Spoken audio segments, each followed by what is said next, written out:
মসজিদ এত বড় মসজিদ, এই মসজিদ যদি ঝাড়ু না দেওয়া থাকে, মসজিদের কোন এক কোণে যদি ঝুল থাকে, যদি উজুখানায় নোংরা থাকে, যদি বাথরুমে নোংরা থাকে, আমরা ইমাম সাহেবকে ডাকছি, আলেমকে ডাকছি, ইমাম সাহেবকে ডাকার পর আমরা মসজিদ কর্তৃপক্ষ ইমাম সাহেবকে হেনস্থা করছি, ইমাম সাহেবকে কটূক্তি কথা বলছি, ইমাম সাহেবকে বলছি যে এই রকম ভাবে নোংরা কেন।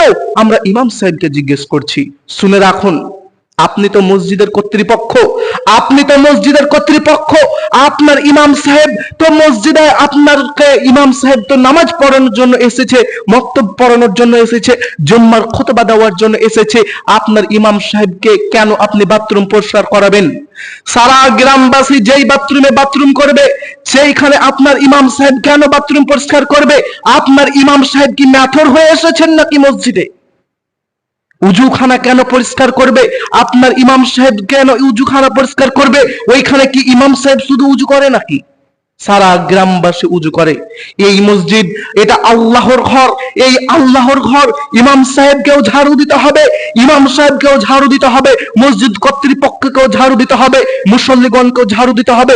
যত ঝাড়ু দেবেন তত নাকি এই মসজিদ, যত ঝাড়ু দেবেন তত নাকি।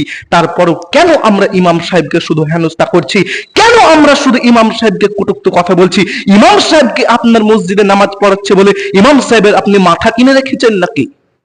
ইমাম সাহেবের আপনি মাথা কিনে রেখেছেন?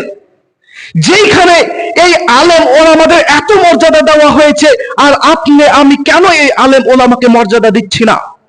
এই যে আল্লাহর ঘর, ইমাম সাহেব এই আল্লাহর ঘরে ইমামতি করে, তার মানে হচ্ছে এই আল্লাহর ঘর, এই মসজিদে ইমামতি করে মানে ইমাম সাহেব আল্লাহর ঘরের ইমামতি করে। আর যে আল্লাহর ঘরের ইমামকে আপনি বাথরুম পরিষ্কার করার কথা বলছেন, যেই বাথরুম সারা গ্রামের মুসল্লিরা বাথরুম করে, এই রকম কেন হচ্ছে? যেখানে আল্লাহ রাসূল সাল্লাল্লাহু আলাইহি ওয়াসাল্লাম, যেখানে আল্লাহ রাসূল সাল্লাল্লাহু আলাইহি ওয়াসাল্লাম বলেছেন যে পূর্ণিমার চাঁদের যে রকম মর্যাদা, পূর্ণিমার চাঁদের যেই রকম মর্যাদা, এই আলেম ওলামাদের হচ্ছে ঠিক ততটাই মর্যাদা।